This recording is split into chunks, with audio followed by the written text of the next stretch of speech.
The Defense Research and Development Organization on Thursday denied reports which claimed that personal products and equipment kits donated to the Indian government from China failed quality tests.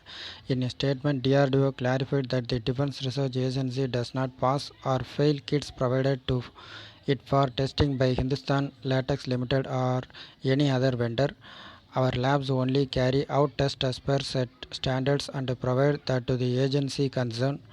Earlier today, multiple reports said that about 50,000 of the 1.7 lakhs PPE kits received from China on April 5 failed quality test. Later, two small consignments with 30,000 and 10,000 PPE kits also failed the test, a report said. According to the report, the kits were tested at the Defense Research and Development Organization laboratory in Gwalior.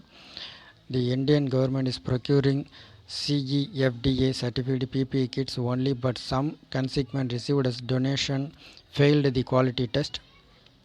India is facing a shortage of PPE kits, and to close the gap, India has placed an order of an additional 1 million suits through traders including Singaporean company. The PPE kits are expected to arrive by the end of May, and more orders are being placed as per the center's estimated. India needs at least 2 million PPE suits.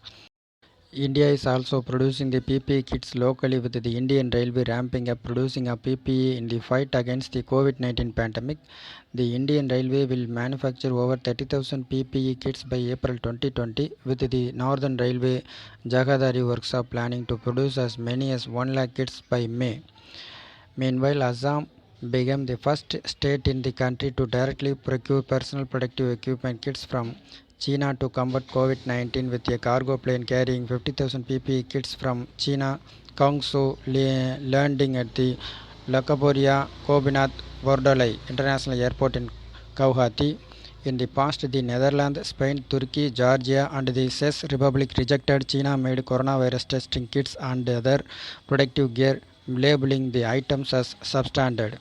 Beijing has repeatedly been called out for the quality of the supplier it is selling all over the world.